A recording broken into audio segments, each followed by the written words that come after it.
जय Hind everyone. UPSC Hindi पे आप सभी का स्वागत है।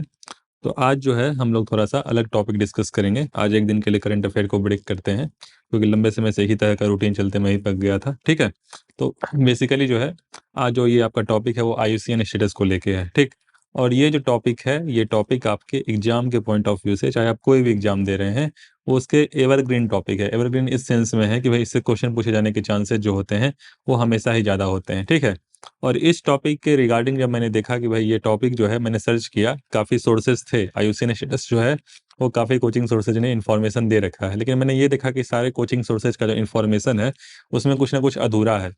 मैं ऐसा नहीं कह रहा हूँ कि मेरे सोर्सेज पूरे हैं, इसमें जो है सारे के सारे एनिमल्स को आप इंक्लूड कर लिए हैं, ऐसा कुछ मैं नहीं कह रहा हूँ। लेकिन फिर भी मैंने कोशिश किया कि भाई जितने भी एनिमल्स हैं जो कि मेरे एक प्रकार से ध्यान में थे, जो मैंने नोट्स बनाए थे और जो भी मुझे मिले हैं, उनका मैं अलग से एक प्रकार से जो है ये एक स्लाइड बना लिया हूँ।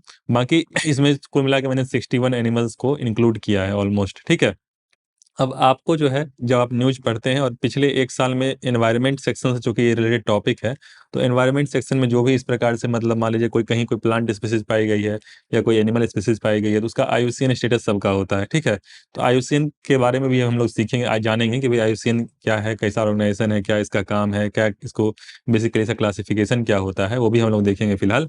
लेकिन मैं आपको ये बताना चाह रहा हूँ कि भाई आप जो है ये सारे लिस्ट के थ्रू जाइए। ठीक है, क्योंकि मैंने यहाँ पे किया ही है, आपको इसके थ्रू जाना पड़ेगा। बाकी आप इसको नोट्स में जो है एक बार नोट कर लीजिएगा। बाकी इसको जो है आपको जो भी नया कैटेगरी ऑफ एनिमल, कोई नया स्पीसीज आपको जिसकी आइडेंटिफिकेशन होता है, कहीं डिस्कवर होता है या कहीं, तो उसको बेसिकली जो है आप नोट कर लीजिएगा, आईयूसीएन स्टेटस का आप नोट कर लीजिएगा। ठीक है, तो यहाँ से जो है आप एक कॉम्प्रिहेंसिव एक प्रकार से जो है ये पूरा का पूरा एक सीरीज मैंने जो है बेसिकली इसमें मैंने लिख रखा है। बाकी आपको जो है खुद से जो है ये नोट डाउन करना है कि कोई कहीं भी एनिमल से होता रहता है भाई, अंडमान निकोबार से ये एनिमल मिला, केरला के घाटियों में ये एनिमल मिला, यहाँ जंगलों में ये एनिमल मिला। ठीक है, तो हर साल जो है कोई ना कोई आइडेंटिफिकेशन आता रहता है और उसका आईयूसीएन स्टेटस भी रखा जाता है, तो बेसिकली ये आपको पता होना चाहिए। ठीक है, तो अभी हम लोग इस पर भी चर्चा करेंगे, लेकिन थोड़ा सा आईयूसीएन के बारे में आप लोग जान लीजिए कि ये आईयूसीएन है क्या। तो आईयूसीएन, जैसा कि मैंने बताया कि आईयूसीएन एक प्रकार से बॉडी है, ठीक, जो कि एनिमल कंजर्वेशन का काम करती है। ठीक, तो एनिमल कंजर्वेशन के उसमें जो है बेसिकली ये अपना आइडेंटिफिकेशन करती है। ठीक है, तो आईयूसीएन के बारे में सबसे पहले तो आपको पता होना चाहिए कि इसका फुल फॉर्म क्या होता है। तो international union for conservation of nature. तो international union for conservation conservation of nature. ठीक है, तो पहली बात इसका फुल फॉर्म हो गया। तो इस बॉडी का काम क्या है? इस बॉडी का काम है कि जो भी फ्लोरा एंड फौना है, मतलब जो एनिमल और प्लांट स्पीसीज है, उसके एक प्रकार से कंजर्वेशन पे ध्यान देती है। ठीक है, तो कंजर्वेशन किसका करती है, किसकी एक प्रकार से सुरक्षा करती है या उसका पालन एक प्रकार से वो करती है, कंजर्व करती है। ये बेसिकली संरक्षित, कंजर्वेशन संरक्षित, तो संरक्षित किसको करती है? तो प्लांट और एनिमल स्पीसीज को। ठीक है, तो प्लांट और एनिमल स्पीसीज को जो है एक प्रकार से इसका कंजर्वेशन का काम करती है। ठीक है, कंजर्वेशन किस प्रकार से करती है? तो ये अपना एक रेड लिस्ट देती है। ठीक है, कि भाई किसका क्या स्टेटस है, कौन सा एनिमल है जिसके ऊपर खतरा है, कौन सा एनिमल है जिसके ऊपर फिलहाल खतरा नहीं है। ठीक है, तो उस प्रकार से अपना वो एक लिस्ट देती है। ठीक, तो इसका लिस्ट जैसे आप लोग भी देखते होंगे, इसका जो लिस्ट होता है आईयूसीएन का, ये लिस्ट कंसर्न जो है सबसे पहले होता है कि भाई कोई एनिमल जो है फिलहाल उसको कोई खतरा नहीं है, उसको लिस्ट कंसर्न में डाल देते हैं, एलसी। ठीक है, उसके ऊपर जो थोड़ा सा जिनके ऊपर खतरा हो सकता है, मतलब फ्यूचर में, उनको नियर थ्रेटेंड में डालते हैं कि भाई इस पे ऊपर खतरा जो है फ्यूचर में हो सकता है। ठीक है, नियर थ्रेटेंड, जिसको शॉर्ट फॉर्म में एनटी कह लीजिए। इसके अलावा वल्नरेबल, इसके ऊपर जो कैटेगरी आ गई कि जो कि एक प्रकार से भविष्य में एक प्रकार से एंडेंजर्ड है। ठीक है, तो फिलहाल वल्नरेबल है। ठीक, तो यू कह लीजिए। ठीक, उसके बाद जो है इसका मान लीजिए कि इससे ज़्यादा एक प्रकार से जो है खतरा जिनको है वो है एंडेंजर्ड। ठीक है, तो एंडेंजर्ड इसके बाद आता है। ठीक, एंडेंजर्ड के बाद कौन सा आता है? क्रिटिकली एंडेंजर्ड, मतलब जो जिनके एक प्रकार से जो है एक्सटिंक्ट होने का खतरा है, मतलब ये क्रिटिकली एंडेंजर्ड जो कैटेगरी है, इस पर ध्यान नहीं दिया गया ऐसे एनिमल्स और प्लांट स्पीसीज पे, तो भविष्य में जो है ये विलुप्त हो जाएंगे, एक्सटिंक्ट हो जाएंगे। ठीक है, और एटलीस्ट जब कुछ बचा ही नहीं तो एक्सटिंक्ट, ठीक, मतलब एक प्रकार से विलुप्त हो गया। तो इस कैटेगरी के थ्रू जो है बेसिकली क्लासिफिकेशन होता है सारे के सारे एनिमल्स और प्लांट स्पीसीज का। ठीक है, मोटा मोटी आईयूसीएन का काम है ये क्लासिफिकेशन करना और टाइम टाइम पे बताते रहना कि भाई इस एनिमल का या इस प्लांट स्पीसीज का फिलहाल क्या स्टेटस है, ताकि सभी कंट्री जो है अपना कंजर्वेशन मेजर जो है उस हिसाब से रखें। मान लीजिए कोई जो है एंडेंजर्ड है, तो एंडेंजर्ड वालों पे जो है ज़्यादा ध्यान दिया जाएगा। ठीक, आई होप आपको समझ में आ रहा होगा। तो ये आईयूसीएन सबसे पहले एस्टेब्लिश कब हुआ था? आपको ये पता होना चाहिए, ये इंटरनेशनल बॉडी है। तो ये एस्टेब्लिश हुआ था 1948 में, ये एस्टेब्लिश हुआ था, ठीक है। और ये इंटरनेशनल बॉडी है, सबसे पहली बात ये इंटरनेशनल बॉडी है, नाम से ही पता चल रहा है इंटरनेशनल यूनियन, तो इंटरनेशनल बॉडी है। इसमें सभी के सभी गवर्नमेंट, मतलब गवर्नमेंट और सिविल सोसाइटी या एनजीओ कह लीजिए, सभी का एक प्रकार से जो है आपस में क्या कहते हैं, योगदान है, ठीक है। तो गवर्नमेंट और सिविल सोसाइटी, इन दोनों का इसमें योगदान है। दूसरी बात, तीसरी बात 1940 में स्टेटस में बता दिया। तो ये जो आईयूसीएन रेड लिस्ट हम लोग देखते हैं, जो रेड लिस्ट, जैसा कि मैंने अभी आपको कैटेगरी लिस्ट दिखाया था, ये रेड लिस्ट जो है ये 1964 में एस्टेब्लिश हुआ था। 1964 से जो है आईयूसीएन ने एक लिस्ट बनाया और उसमें एनिमल और प्लांट स्पीसीज को इंक्लूड करना शुरू किया, ठीक है। इसके अलावा 1980 में, 1980 में जो है तीन बॉडी, एक आईयूसीएन, ठीक, एक आईयूसीएन, दूसरा WWF world wild life fund, और तीसरा IUCN, सॉरी UNEP, तीसरा UNEP, ठीक है। तो इन तीनों बॉडी ने मिलकर एक वर्ल्ड कंजर्वेशन स्ट्रेटजी, मतलब इन्होंने एक प्रकार से world conservation strategy WCS world conservation strategy बनाई, किस प्रकार से कंजर्व करना है 1980 में, ठीक है।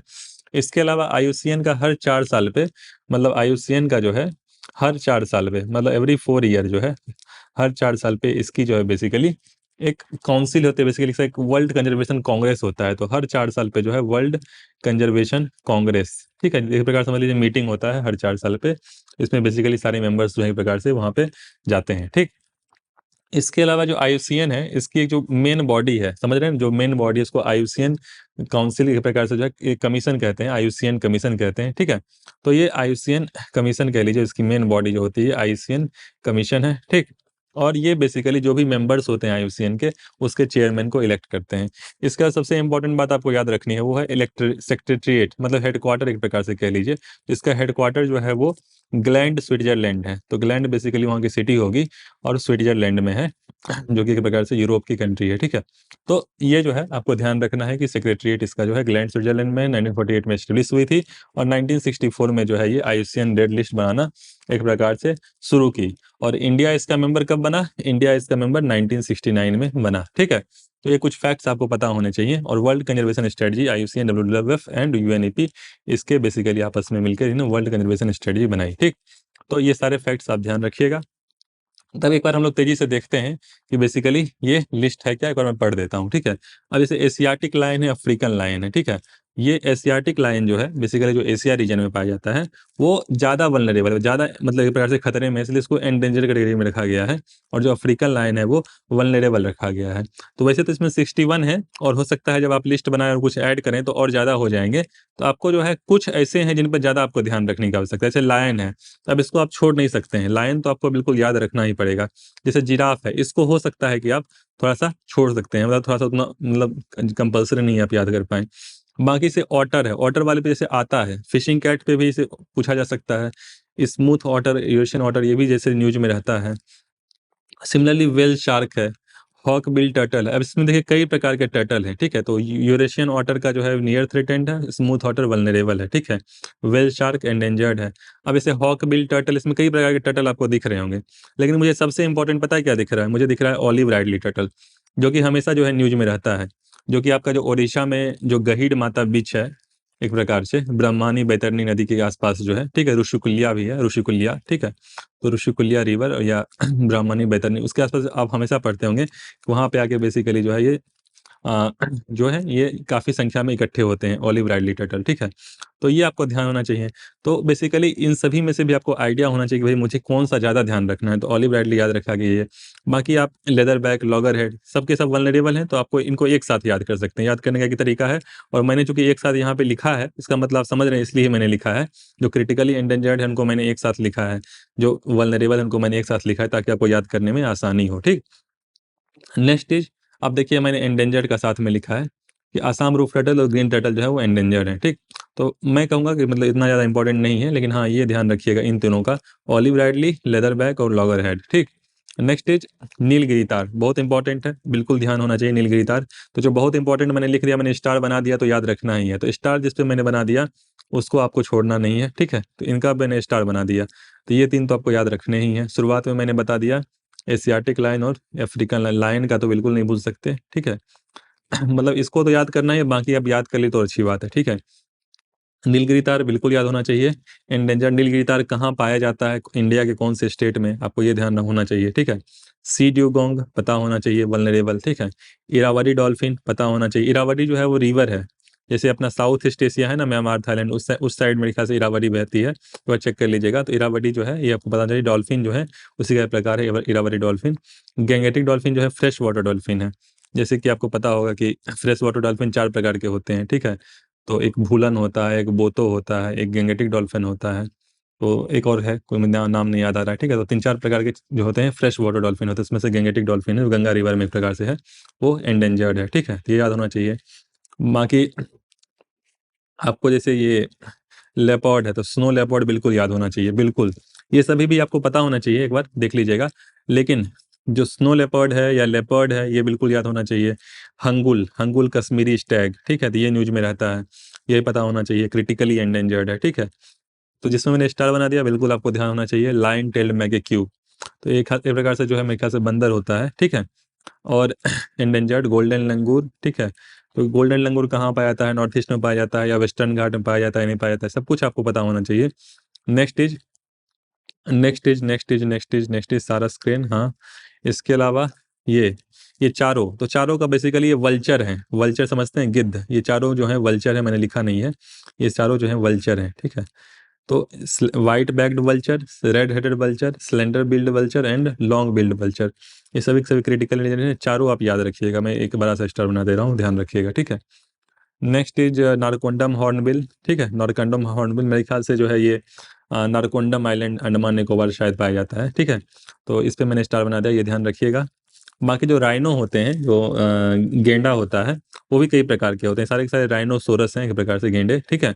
तो इसमें सबसे पहले जो आपको ध्यान होना चाहिए, जो इंडिया में पाया जाता है, तो इंडिया में सुमात्रा जावा क्या है, ये अंडमान निकोबार के नीचे आइलैंड्स हैं, ठीक है। तो इसको बेसिकली आप भूल जाएं, कोई दिक्कत नहीं है, लेकिन ये बिल्कुल मत भूलिएगा कि जो ग्रेट वन राइनो है, ठीक है, स्टार मैंने बना दिया, ये वल्नरेबल है, क्योंकि ये बेसिकली इंडिया में जो अपना आसाम है, ठीक है, आसाम इसमें अब काफ़ी संख्या में एक प्रकार से इंक्रीज कर गए हैं, ठीक है।